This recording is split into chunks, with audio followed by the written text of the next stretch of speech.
quando João Wetzel ergueu o braço e apitou pela última vez, não encerrou apenas uma partida. Oficializou o fim da espera, da angústia, das incertezas. Faltando 11 dias para o aniversário da cidade de Santos, a torcida do Santos Futebol Clube invadia o gramado para celebrar e carregar nos braços aqueles que, daquele momento em diante, passariam a receber tratamento de heróis.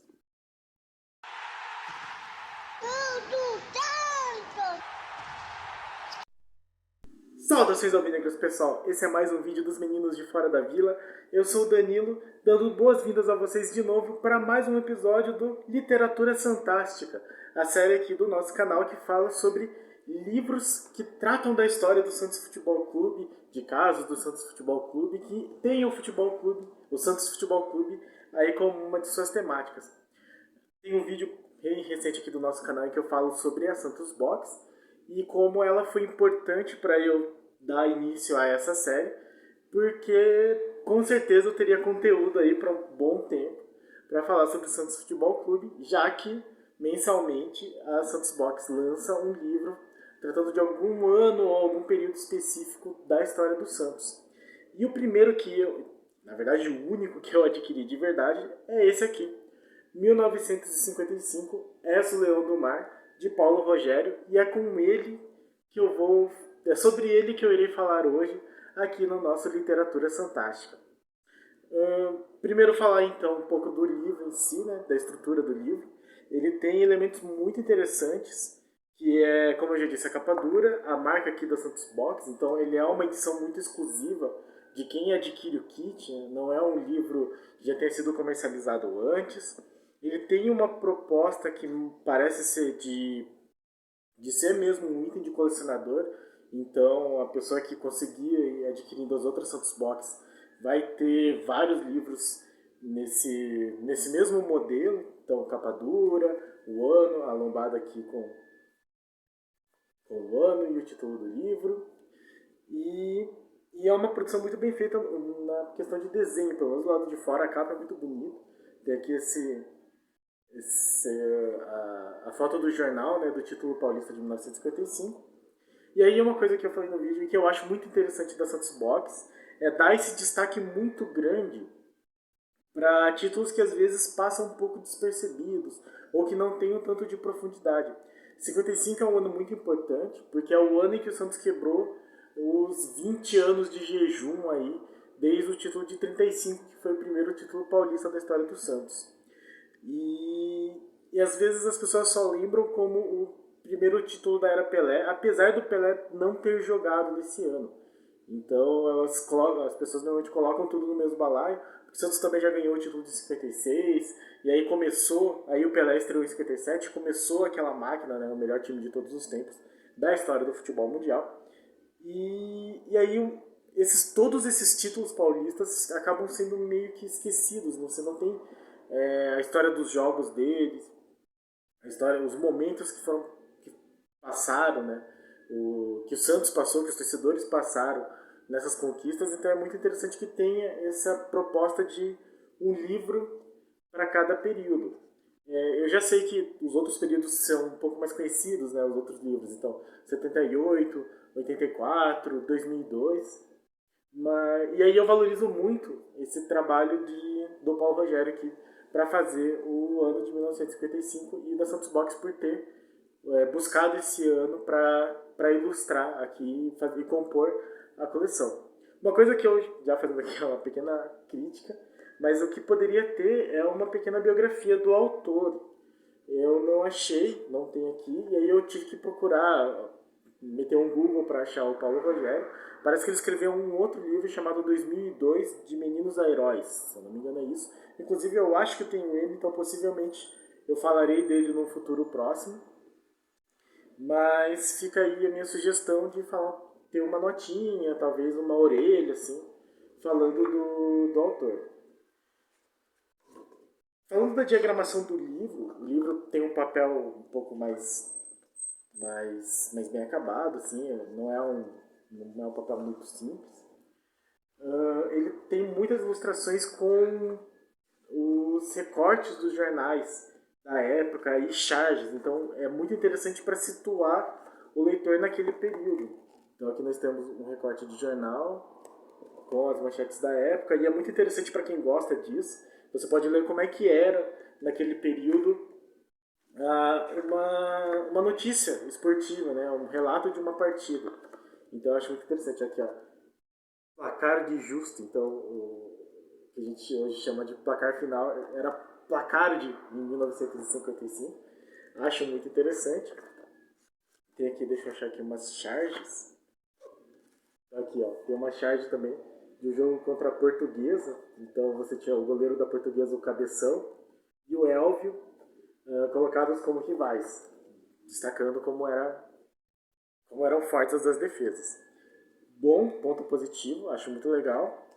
Sobre o estilo da escrita do autor, eu acho que é muito interessante, que como eu disse várias vezes, o fato de você fazer um livro inteiro sobre um campeonato específico, principalmente um campeonato que não seja assim tão conhecido, tão divulgado pela torcida no comum, assim, é bom porque você consegue trazer muitos elementos. Então o Paulo Rogério traz aí alguns elementos que são muito interessantes. Achei uma pena que ele tem uma introdução, a primeira página, literalmente a primeira página, é uma musiquinha, vocês vão conseguir ler, que da torcida vou falar só o primeiro verso aqui, o primeiro estrofe. Somos todos brasileiros e jogamos com ardor, a camisa bicolor só se veste com amor, ai só se veste com amor e se defende com amor. E aí ele coloca o estribilho, né, o refrão. Mete a bola, chuta gol, que a vitória é nossa. Palmas, povo, Santos, passa, centra, chuta gol. Achei muito legal ele ter colocado isso, mas ele não explica exatamente o que é essa musiquinha, assim. Não sei se era o canto da torcida, se era um hino, já que o tema todo do livro tem a ver com o hino, né? O título é o hino, falaremos disso um pouco depois. Achei que o Paulo podia ter especificado um pouco. Ainda na introdução, ele fala de uma outra melodia, então o hino meio que é mesmo a linha temática, o fio condutor do livro, né? Então ele fala aqui de um outro possível hino que nunca foi reconhecido oficialmente, que fala assim: o nosso clube foi sempre forte desde o tempo do União, duvidamos que alguém suporte seu valor de campeão. Quem quiser ter a certeza do valor de preto e branco, que vá ver nossa destreza, nosso jogo e nosso tranco. Foi vitória merecida a dos nossos jogadores, pois lutando com dedo por amor ao pavilhão, a bandeira estremecida desfraudaram os vencedores, demonstrando desse modo ser o Santos campeão. Muito interessante que ele traga esses elementos. Uma pena que, no caso do primeiro, poderia ter especificado quando que foi cantado, se era uma moda da torcida, enfim. O livro tem capítulos curtos, como eu já disse, é um livro curto, tem cerca de 70 páginas, então é um livro bem fácil de ler. Já falei no vídeo sobre a Santos Box, é algo legal de ter, assim, que é um material novo que vem a cada mês, mas não demanda muito tempo. Então, as pessoas não andam tão ocupadas, né? Falta tempo para muita coisa. Esse aqui, com um pouquinho de esforço, você consegue ler. Bem tranquilo. E ele tem uma coisa que ele gosta muito, que o Paulo Rogério gosta de terminar ou colocar assim, frases de efeito, né? Então aqui eu leio no final do capítulo chamado Virando a Chave, em que fala sobre a primeira vitória no Maracanã, do Santos, depois da posição do Maracanã. E aí o final do parágrafo assim: Maracanã, Lula e Pepe. 3 nomes que iriam se misturar, vivenciariam uma relação próxima e intensa e tornar-se-iam conhecidos em todo o mundo. Outro parágrafo: uma história que começava a ser escrita. Então, Paulo Rogério tem muito disso, dessas frases de efeito assim, no final dos capítulos. Acho interessante, não é muito no estilo, mas eu acho interessante.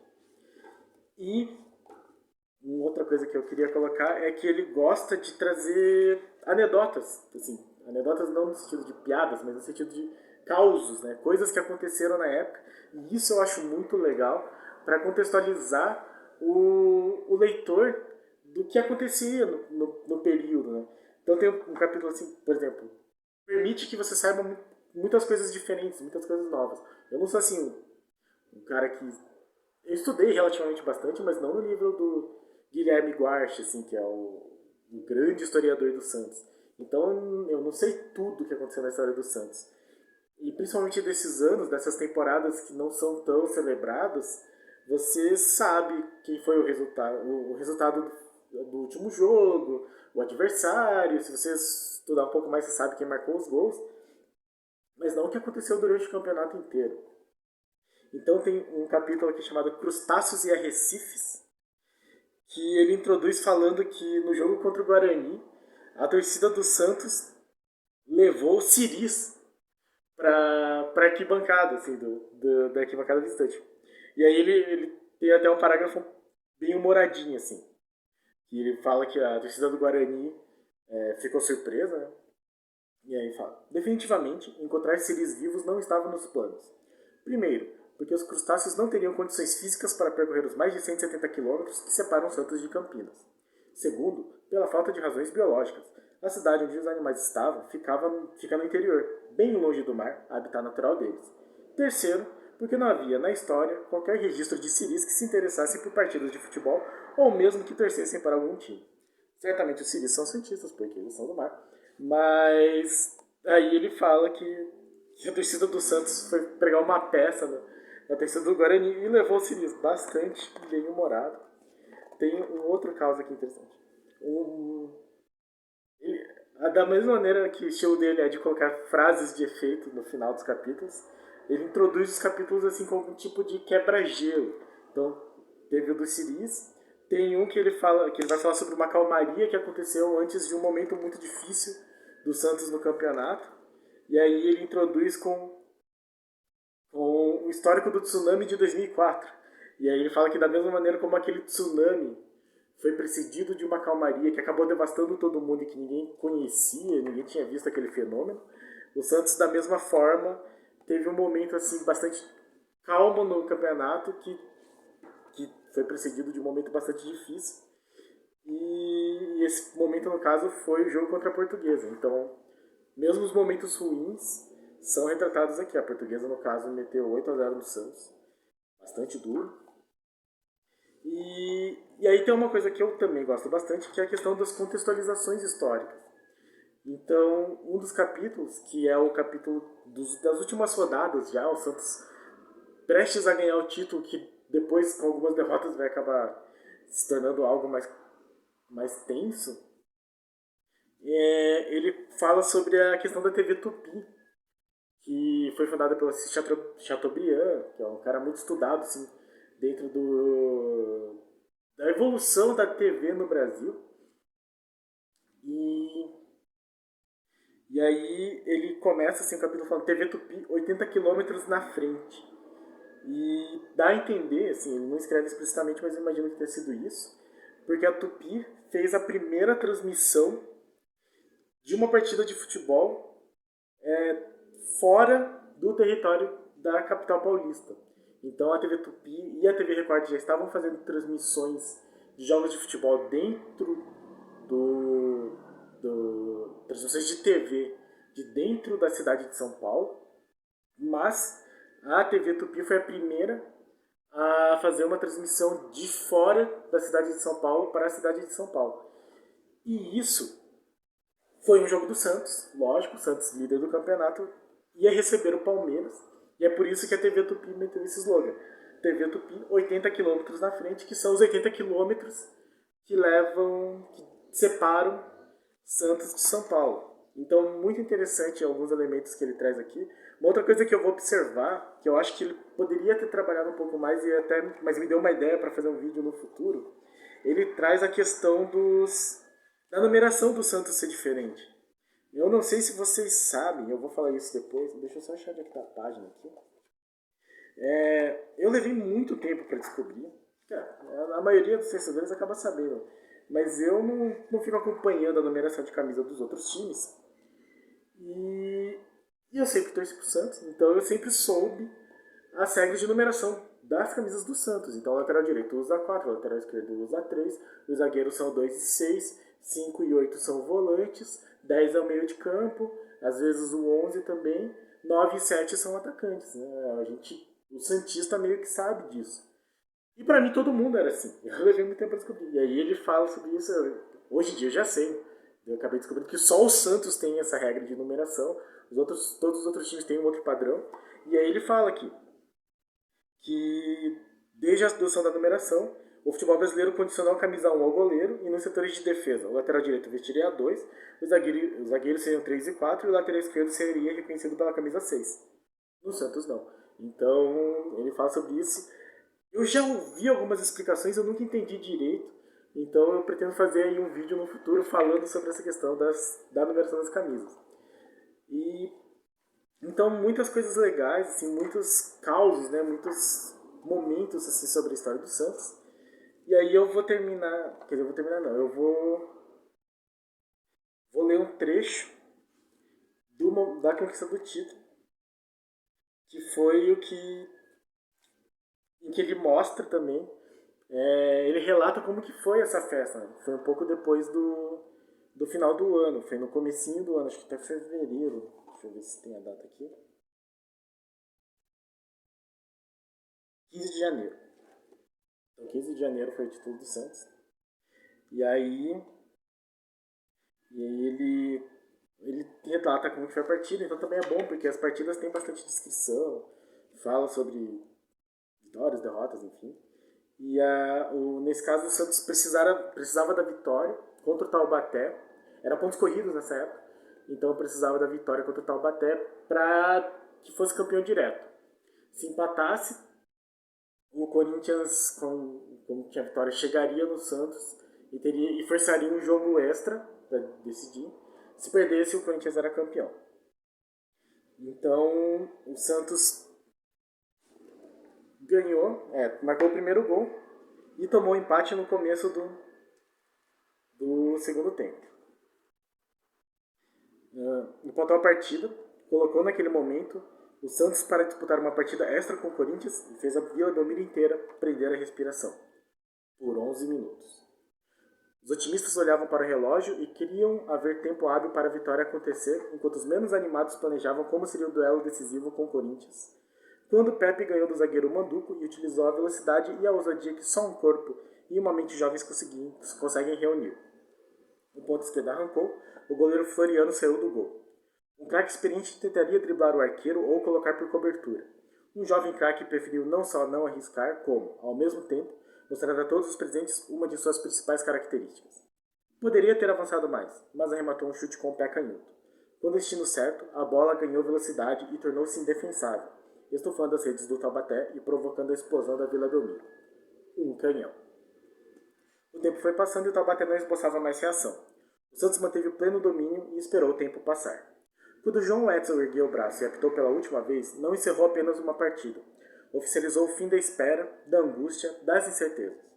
Faltando 11 dias para o aniversário da cidade de Santos, a torcida do Santos Futebol Clube invadiu o gramado para celebrar e carregar nos braços aqueles que, daquele momento em diante, passariam a receber tratamento de heróis. A imprensa classificou a festa como um carnaval fora de época. Quem não entrou no campo após o fim da partida fez a festa nas arquibancadas, principalmente agitando bandeiras. Os registros deram conta de mais de uma hora de explosão de fogos de artifício no entorno do estádio, ao mesmo tempo em que grupos de torcedores, de fato, antecipavam o carnaval. Saíram pelas ruas em blocos, alguns fantasiados, carregando cartazes de incentivo ao Santos, manifestações que, também, foram registradas em São Paulo. As ruas de Santos foram tomadas pela festa. Na Vila Belmiro, centenas de torcedores seguiram para o bairro do Gonzaga de todas as maneiras, a pé, nos bondes e nos carros. A Avenida Ana Costa e a Praça da Independência, localizada a uma quadra da praia, foram tomadas pela comemoração. Enquanto os fogos de artifício explodiam no ar, os motoristas contornavam a praça várias e várias vezes. Quem estava de fora jogava confetes e serpentinas dentro dos automóveis.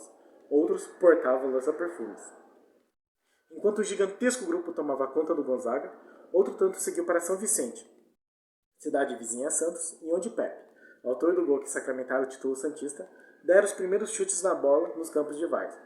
Era no município que José Macia, o pai do jogador, mantinha uma mercearia. Foi para lá que os torcedores seguiram, na lembrança de Pepe, todos manifestando alegria pelo título de forma contida e comportada. Ficaram tomando refrigerante a noite inteira, disse Alcisos. Refrigerante, sei.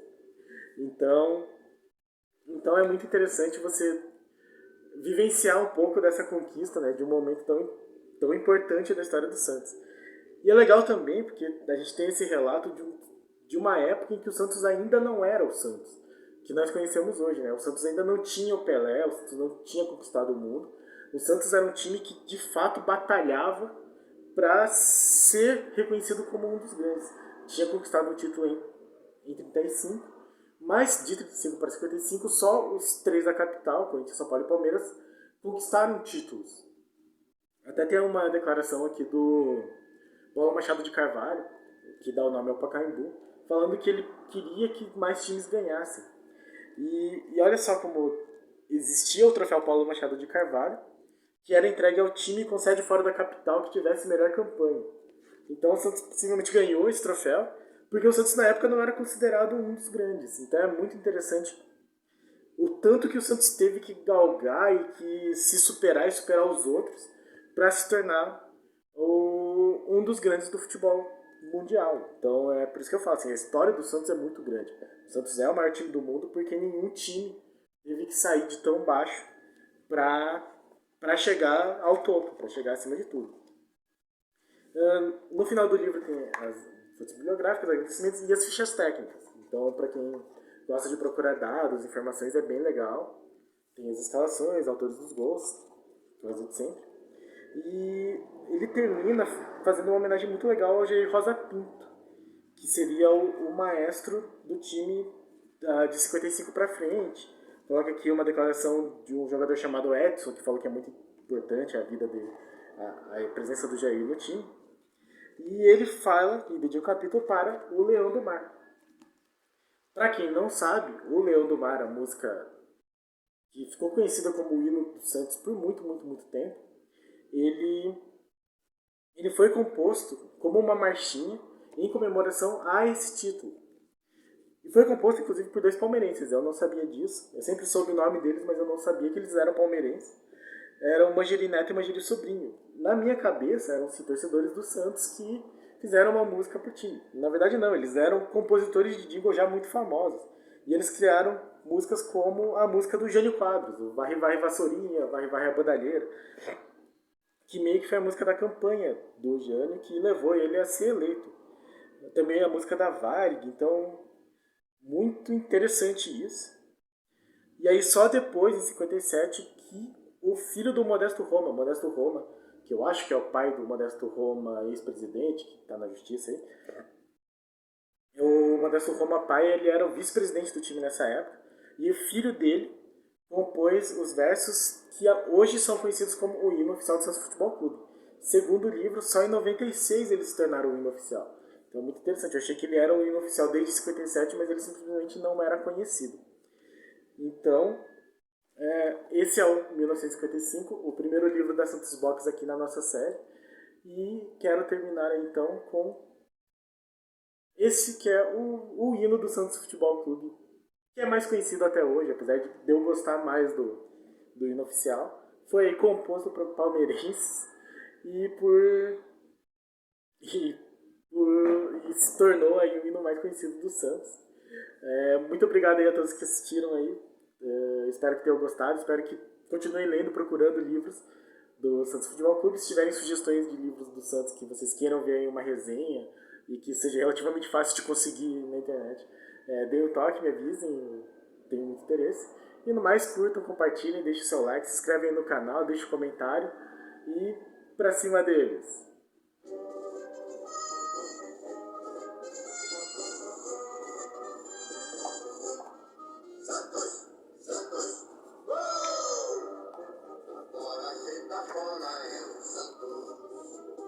Santos é o novo campeão, glorioso, alvinegro praiano, campeão absoluto deste ano. Agora quem dá bola é o Santos é o novo campeão.